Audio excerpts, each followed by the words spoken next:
sepertinya mantap ini sebagai korban perbudakan. Enggak ini bukan. Walaupun diranjang atau tidak diranjang. Yang penting tidak keluar kamar. Selama kita masih bisa handle kita.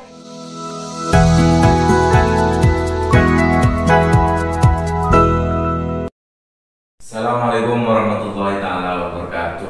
Waalaikumsalam warahmatullahi wabarakatuh.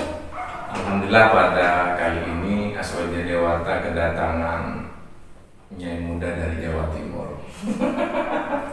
Yang baru saja beliau mendarat di Bali ya. Sebenarnya beliau ini transit sama Aswaja Dewata diculik ya. Diculik beberapa jam saja. Beliau adalah pengasuh pondok pesantren Sofia Banyuwangi. Beliau memang aktif. Beliau alumni Bahan Ali yang kitabnya insya Allah sudah bagus, sudah mapan, ditambah lagi dengan punya pesantren, menjadi lebih tertuntut untuk lebih terus belajar. Kali ini kita akan membahas tentang rumah tangga dalam Islam ya. Yang Uun ya. Atau punya yang muda? Nggak usah, mbak aja. Mbak Uun. Ya, Neng Uun ya. Pertama kita mulai dengan pembahasan keluarga dalam Islam. Itu seperti apa? Sebagaimana yang sudah pernah saya sampaikan sebenarnya tadi malam, Ya. Pondasi dalam membangun rumah tangga itu saya seringkali mengutip 5 pilar yang diutarakan oleh Kang Fakihudin Abdul Qadir di kitab Mubadalahnya. Ya. Tahu sebagai konsep kesalinan ada 5 pilar yang perlu diterapkan atau didirikan oleh sepasang suami istri dalam rangka membentuk rumah tangga yang bahagia dan membahagiakan. Yang pertama adalah mitsaqun gholizon. Artinya baik suami maupun istri, mereka keduanya harus memahami bahwa pernikahan adalah ikatan yang sangat kuat. Ya. Mitsaqun gholizon ini sekuat apa sih ikatannya? Dia itu disebut di dalam Al-Quran setidaknya 3 kali. Yang pertama adalah ikatan antara suami dengan istri. Yang kedua adalah ikatan antara kaum Yahudi dengan Nabi Musa. Yang kemudian mereka melanggar perjanjian sehingga azab atau sanksi yang diberikan kepada kaum Yahudi ini setara dengan kuatnya perjanjian itu. Jadi kalau kita mau tahu sebenarnya ikatan pernikahan itu sekuat apa sih, kita bisa melihat di mitsaqun gholizon selain ini, selain pernikahan itu. Kemudian mitsaqun gholizon yang ketiga adalah ikatan kuat atau komitmen yang kuat antara para anbiya dan rasul kepada Allah. Maksudnya apa? Maksudnya walaupun mereka itu sekelas nabi dan rasul, mereka juga akan dimintai pertanggungjawaban oleh Allah. Apakah sudah menyebarkan dengan baik? Apakah mereka menjalankan amanah? Bagaimana caranya dan seterusnya.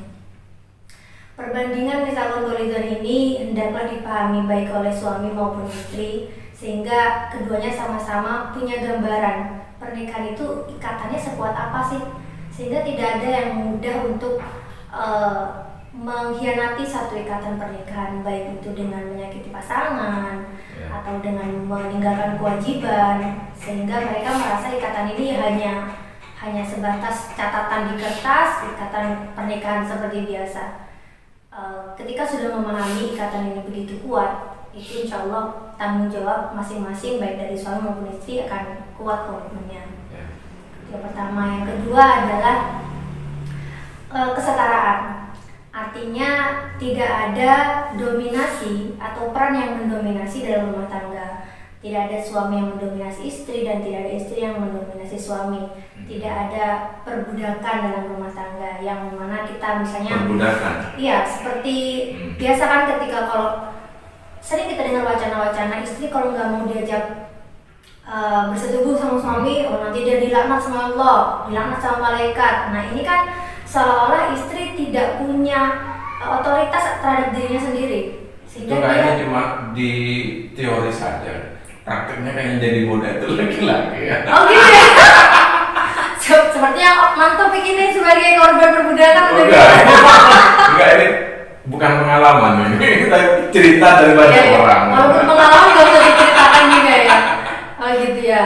Oke, lanjut.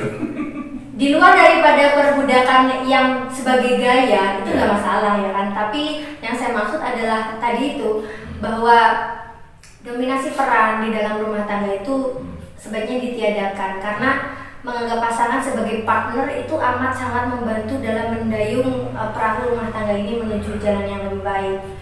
Kemudian yang ketiga adalah muasyarah bil ma'ruf. Bagaimana sepasang suami istri ini saling memperlakukan satu sama lain dengan cara yang baik. Muasyarah ini kan kalau kita lihat adalah cara merespon ketika ada kesalahan, adalah cara nge-treat satu sama lain, baik dari kehidupan bangun tidur sampai tidur lagi, baik di atas ranjang dan di luar ranjang. Nah, jadi keduanya sama-sama membahagiakan. Makanya saya beberapa waktu juga banyak sekali yang kesulitan untuk memahami kenikmatan seksual si istri. Itu saya rasa karena tidak adanya kurangnya komunikasi dari kedua belah pihak ini. Gitu. Jadi banyak loh menurut data ya bahwa istri itu tidak banyak yang mengetahui apa itu orgasme misalnya. Bagaimana rasanya orgasme ini? Kenapa? Karena kalau itu tidak tabu lagi apa ya seorang istri bertanya tentang itu. Iya, harusnya sudah tidak. Kan sudah suami istri. Iya, harusnya sudah tidak. Harusnya disampaikan kita suka di-treatnya gaya apa, bagaimana misalnya kan tidak sukanya juga diapakan kan banyak sekali gaya dan orang itu fetishnya berbeda-beda. Bisa jadi suaminya suka apa, aku nggak suka kalau di seperti itu kan harusnya bilang. Seksual life itu penting loh. Walaupun kadang orang tuh ya apa sih ya udah nggak usah ngomong di luar, antar kamu aja sama pasangan. Kan menyedihkan kalau sampai ada istri yang emang bisa ya perempuan orgasme, emang rasanya orgasme bagaimana, ada dan tidak sedikit yang seperti itu. Dan ini saya juga dengar dari guru kita Ustaz Naib, beliau juga menyampaikan hal yang sama. Banyak perempuan yang tidak mengerti rasanya. Bagaimana kita mau menjelaskan rasa ya? Maka ini tanggung jawab bagi suami untuk kalau istrinya pemalu ya tanya lah. Betul. Kalau malah lebih baik nufadil kan gitu kan. Ayo dek, gimana dek gitu. Nah, itu ya kesetaraan. Jadi sebenarnya dalam keluarga itu kita terbuka tidak hanya dalam hal ada persoalan dalam rumah tangga yang bersifat materi atau ekonomi atau ada orang yang mau mengganggu atau gimana, tapi juga dalam hal kasur pun sebenarnya juga harus bisa terbuka ya. Kasur kan kasur kalian berdua. Iya betul. Iya, jadi makanya pasangan kita itu adalah dia adalah aku yang lain. Jadi apapun yang kita rasakan pasangan kita rasa juga. Apa yang kita tahu pasangan kita tahu juga. Seperti itu. Itu tadi 3. Yang keempat adalah musyawarah. Ini banyak sekali problem rumah tangga itu terjadi yang mana kuncinya ada di kurang komunikasi. Dalam satu kisah diceritakan bahwa Sayyidina Umar itu mengatakan, kami tidak menganggap atau tidak memperhitungkan suara perempuan di zaman jahiliyah. Sampai kemudian ada ayat Allah turun, kemudian Allah menjelaskan hak-hak perempuan ini itu, barulah kami memperhitungkan suara perempuan itu. Suatu saat Sayyidina Umar hendak memutuskan satu perkara. Lalu istrinya tiba-tiba bilang, Sayyidina Umar, kenapa kamu tidak coba ini aja atau itu aja? Nah, dijawab tuh sama Sayyidina Umar, kamu kok ikut-ikut nonton perempuan? Kemudian istrinya menjawab lagi nih, kamu ini gimana kok aneh? Wah, putri kamu, istri Rasulullah, dia saja sering diajak berdiskusi oleh Rasulullah. Iya, seperti itu. Jadi kita bisa dari riwayat ini kita bisa mendapatkan gambaran ya bahwa perempuan benar-benar tidak diperhitungkan zaman dulu itu. Dan Islam mengangkat ini, jadi ayo perempuan yang punya sesuatu dalam dirinya berani speak up, berani mengutarakan apa yang dia rasa, sehingga pengalaman perempuan ini dijadikan dijadikan standar juga atau dijadikan tolak ukur juga dalam penentuan kebijakan, segala kebijakan mulai dari urusan domestik sampai ke negaraan. Gitu. Kemudian yang terakhir adalah tarodin atau adanya saling ridho dari dua belah pihak. Jadi apa yang dilakukan, apa yang membuat ridho suami, istri lakukan, pun sebaliknya apa yang membuat istri ridho, suami lakukan. Seperti itu. Oke. Yang namanya keluarga, berumah tangga, meskipun kita sudah memahami 5 pilar tadi itu, tentunya namanya juga kehidupan ya, sosial. Kehidupan sosial pasti ada problem atau masalah dalam keluarga. Nah, bagaimana seorang, ini khususnya perempuan, seorang istri menyikapi persoalan atau problem yang terjadi di rumah tangga? Misalnya kayak terjadi kekerasan, KDRT, ini kira-kira namanya juga perempuan atau manusia kan ingin menyampaikan unek-uneknya ya, curhat lah. Nah, curhat ini harus kepada siapa sebenarnya? Kalau kita curhat kepada pasangan yang lagi tegang itu kan nggak mungkin. Iya betul. Malah jadi kan gitu. Nah, kira-kira harus kepada siapa? Oke, sebelumnya kita perlu menggarisbawahi dulu kepada siapanya ini. Ya. Tidak semua permasalahan harus disampaikan kepada siapa. Ya, betul. Saya sendiri bersama suami itu punya komitmen masalah selesai di kamar, walaupun diranjang atau tidak diranjang.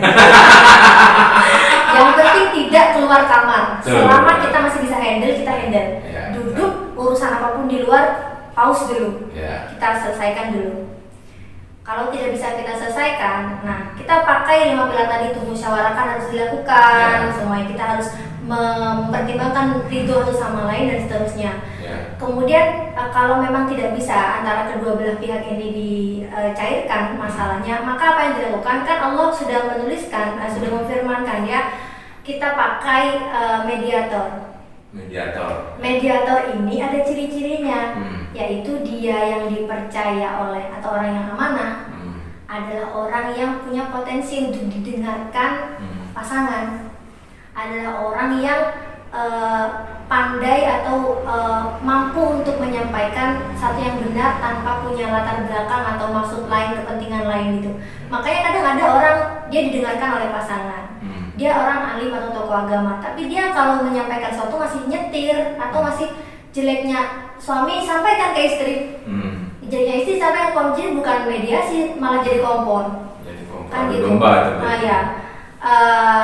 Maka kalau kita mau masalah itu tidak bisa diselesaikan di dalam, kita harus speak up keluar. Kepada siapa kita harus menceritakan masalah ini adalah kepada pihak yang dapat dijadikan mediator. Siapapun itu, misalnya orang terdekat ada orang tua, kemudian kepada tokoh agama, siapapun yang, atau kalau misalnya masalah remaja misalnya ya, orang tua udah jarang didengar sama anak tuh. Kepada siapa orang tua ini membenahi anak remaja? Kepada sahabatnya. Teman curhatnya siapa? Kita cenderung tolong dong iniin, udah gak denger lagi sama mama misalnya. Itu anak-anak remaja lebih dengerin sahabatnya, oh iya kali ya gitu, daripada orang tuanya. Jadi apalagi kalau sifatnya KDRT, di dalam undang-undang kita kan sudah jelas, dan undang-undang ini adalah berbasis delik aduan. Artinya kasus dianggap tidak ada jika tidak ada aduan. Itulah fungsinya perempuan harus tahu kapan kita ini bisa menyelesaikan masalah itu di dalam dan kapan kita perlu untuk menyelesaikan ini di luar secara bijaksana. Itu harus dipertimbangkan dengan baik agar tidak ada yang disakiti. Dan ini pola pikir yang saya rasa perempuan harus sadar bahwa mereka punya hak untuk membangun rumah tangga yang bahagia dan membahagiakan, punya keturunan yang sehat secara fisik dan mental. Jadi kebahagiaan seorang ibu itu penting, karena ya ibulah yang mendidik anak-anaknya, yang dari cinta kasih ibu juga, emosi ibu juga mempengaruhi anak dan keluarga. Jadi saya rasa perempuan benar-benar harus mempertimbangkan kapan masalah ini bisa dia handle di dalam, dan kapan dia memang perlu untuk speak up. Gini, kadang ada perempuan itu yang apa ya, ini juga ada kaitannya dengan media sosial. Ada perempuan yang bisa dikatakan hobi mempublish atau menceritakan ke banyak orang, entah itu nelpon atau apa, atau diposting di media sosial. Nah, ini sebenarnya perempuan itu ya, menyikapi masalahnya ini apakah harus dengan media sosial atau enggak, atau memang itu karakter perempuan, atau itu sudah terbawa dengan era digital ini. Maksudnya itu kayak suka curhat di sosmed, story gitu gitu. Saya rasa itu bukan sifat kelamin tertentu ya. Bukan sifat perempuan. Laki-laki juga tidak melakukan itu. Jadi tidak bisa itu. Apa memang perempuan bawahnya enggak juga? Laki-laki semuanya bisa ya. Potensial siapapun itu bergantung kepada memang karakter orangnya bagaimana. Ya. Lalu kalau jika ditanyakan apakah hal seperti itu baik? Nah, saya rasa kita tidak bisa menilai seseorang hanya dari sosial medianya. Apakah yang dia share itu benar terjadi atau tidak, kita tidak tahu. Kemudian bagi saya adalah kita mengenal seorang sosok di sosial media adalah sesuai dengan apa yang orang itu izinkan kita mengenalnya melalui citranya di sosial media. Betul. Jadi kan kita dia kenapa nih dari sosial media kan banyak banget. Nah, tapi tidak sedikit juga yang memang benar-benar terjadi lalu curcol di media story apa gitu. Saya rasa orang seperti ini membutuhkan perhatian dan mereka perlu untuk menyampaikan rasa ini. Perlu wadah untuk menampung perasaan ini. Andaikan ada wadah yang sudah bisa langsung menangani, insya Allah itu tidak terjadi gitu. Menurut saya, hanya mereka butuh untuk menyalurkan perasaan ini. Apakah itu baik? Bagi saya, ini kan kalau soal rasa mulai dari happy sampai sengsara. Ya, betul. Mulai dari aku seneng banget, gitu, sampai sampai mau mencaci maki gitu. Ya itu hak untuk bersosial media setiap orang ya. Hanya kalau itu bagus atau tidak dilakukan, kita bisa kembalikan kepada diri sendiri. Kamu mau dikenal orang sebagai apa? Sebagai orang yang mengubah perasaan, atau ini bagi orang yang mau share ya. Mau dikenal orang sebagai apa?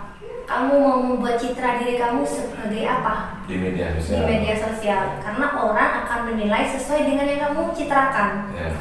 Itu bagi yang mau share. Bagi orang yang melihat.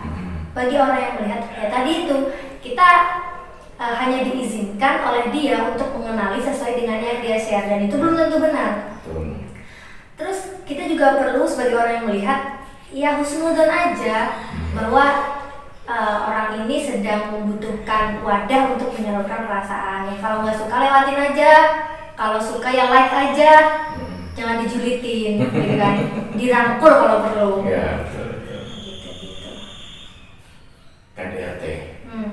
Ini yang disebut dengan KDRT ini kira-kira dalam Islam itu ada batasan tertentu atau gimana? Untuk KDRT yang tergolong cukup dibahas di kamar saja, atau nanti ke arah di luar ya, sampai ke arah hukum misalnya. Ini kira-kira KDRT yang seperti apa? Saya ingin menyambungkan dengan hukum yang ada di negara kita ya. Kita pernah tahu ada kasus perempuan yang dilaporkan oleh suaminya karena dia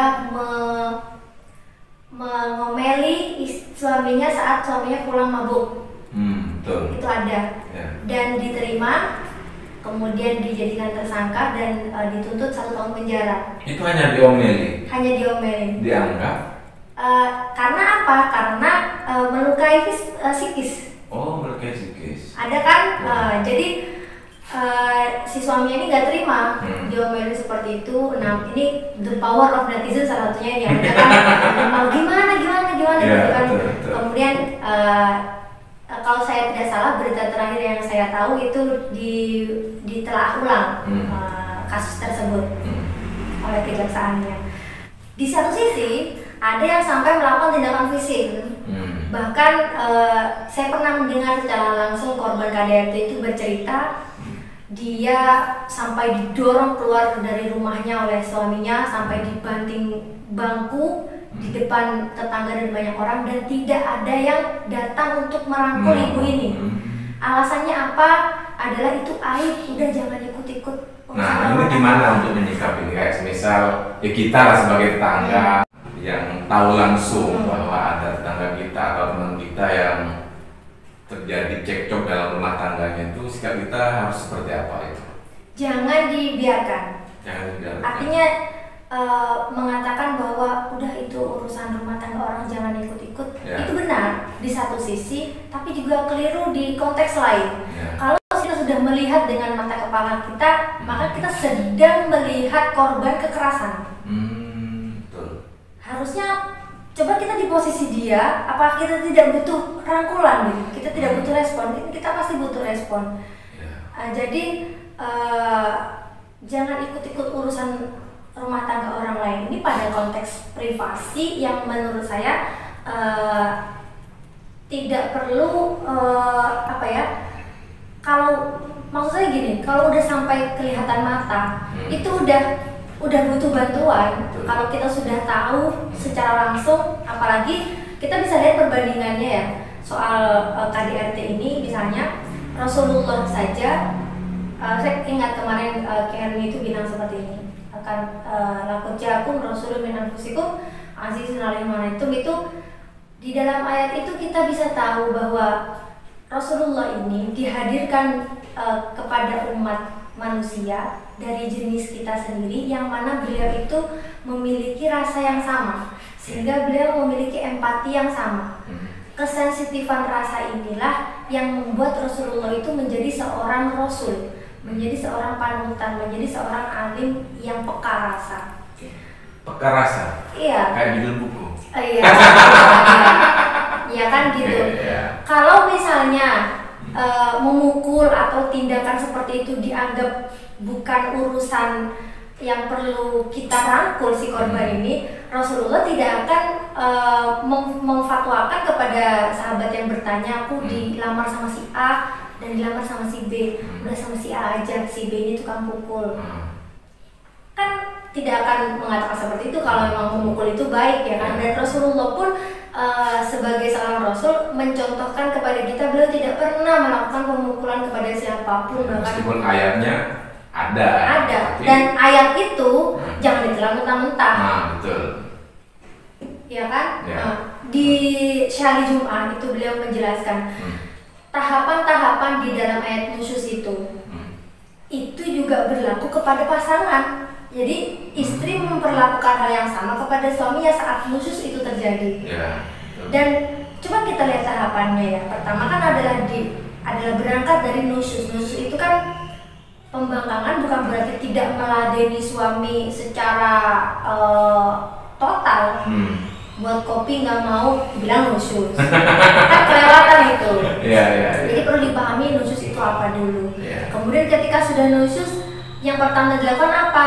Menasehati dulu kan, dengan baik, dengan kalam layyin, kata Syari Jum'ah itu. Kemudian apa tahapan berikutnya adalah pisah ranjang. Pisah ranjang ini tergantung pikiran kita. Kalau keluar kamu dari kamar, nggak usah tidur di sini, itu kita perlu memahami bahwa ini spirit ayat ini apa sih? Islah kan? Betul, islah. Kalau kita dipisah ranjang, baik nggak itu pasangan? Tambah dekat atau tambah jauh kira-kira? Kan sudah jauh kan, nggak emosional, nggak akan terikat lagi. Bahkan ada seorang kiai sebaliknya, malah kalau terjadi problem dan terjadi ketegangan dalam rumah tangga, kan kamar. Itu berkumpul itu malah jadi solusi katanya. Gitu ya? Bukan malah pisah ranjang. Gitu. Dan pisah ranjang ini sebenarnya adalah sangat dibutuhkan oleh perempuan. Saya mendapatkan ini dari Bu Nyai Lulu Faridah kemarin saat sharing. Kenapa? Karena perempuan butuh me time loh. Untuk memikirkan. Kadang misalnya ya, ketika misalnya yang saya alami sendiri, pengalaman saya ketika menstruasi datang misalnya, itu kan hormon berubah-ubah, memberikan waktu kepada pasangan untuk me time tadi itu. Bukan lalu udah nggak usah tidur sini, bukan gitu. Coba dia beri waktu dia untuk menyendiri, untuk bertafakur. Kemudian baru pukul-pukulnya kan sudah jelas di dalam banyak tafsir itu Darbun Ghairu Mubarrih, sudah sampai tulis itu pakai kayu siwak, itu kan pasti gini. Itu pukulan apa ya? Bukan suspek. Pukulan sayang ya kan? Iya. Seperti itu. Dan Al-Isharani juga mengatakan Darbun yang Ghairu Mubarrih tadi itu hanya untuk ibahatu idhari adami ridho, hanya untuk menampakkan bahwa suami tidak ridho terhadap apa yang istrinya lakukan. Dan kata beliau, menunjukkan tiadanya ridho ini hendaknya dilakukan dengan cara apapun selain itu, selain kekerasan itu. Kalau ada cara lain lakukan itu, sebaik itu jangan dilakukan. Belum berargumen banyak sekali di satu bab khusus untuk bahasa ini gitu, karena yang potensial sekali disalahpahami. Ya karena banyak para suami atau orang-orang yang kita anggap kurang paham itu kan hanya paham dengan terjemahan dari Al-Quran. Apa kok bilang orang suami boleh mukul? Berdasarkan itu tidak mau pendapatnya para ulama. Sebagai penutup kepada Ninggun, kepada untuk pesan terakhir kepada para suami, para istri, dan juga para tetangganya atau teman-temannya. Ya, barangkali yang bisa saya sampaikan adalah jika kita ingin menjadi manusia yang baik, kita tentu saja akan meneladani manusia terbaik di muka bumi, yaitu Rasulullah SAW. Dan sebagai suami, Rasulullah ini tidak pernah melakukan KDRT. Maka suami yang baik adalah suami yang tidak melakukan KDRT. Begitupun istri yang baik adalah istri yang tidak melakukan KDRT. Begitupun para orang di sekitar keluarga yang sedang terjadi kasus KDRT, mereka juga tidak akan membiarkan kasus KDRT ini terabaikan. Mereka akan bertindak. Minimal mereka akan bertanya. Jadi jangan lagi diam saja ketika Anda melihat ada kasus KDRT di depan mata Anda. Belum tentu si korban itu tidak membutuhkan apa-apa. Bahkan hanya sekedar pelukan dan rangkulan itu saya yakin dia butuh support itu. Ya, itu sangat menguatkan. Sangat menguatkan. Bisa jadi dia kemudian mau speak up, dia membutuhkan bantuan. Bisa jadi ini sudah berulang kali terjadi, tapi dia tidak tahu kemana mengadu. Jadi alangkah sangat baiknya lingkungan jika saling menguatkan satu sama lain. Jadi jangan lagi jika ada kasus demikian itu Anda menganggap itu urusan rumah tangga orang, jangan. Jadi ada di dalam rumah tangga orang itu ada jiwa yang perlu diselamatkan. Mungkin itu yang bisa saya sampaikan. Oke, terima kasih. Manfaatnya. Ya. Sangat bermanfaat ya, khususnya bagi para suami, para istri yang mungkin sedang menjalani rumah tangga lagi pelik dengan masalah. Mudah-mudahan kita semua senantiasa dalam lindungan dan rahmat Allah Subhanahu wa Ta'ala. Oke, terima kasih Ning Nurul Syariah. Mudah-mudahan bermanfaat. Assalamualaikum warahmatullahi taala wabarakatuh. Waalaikumsalam warahmatullahi wabarakatuh.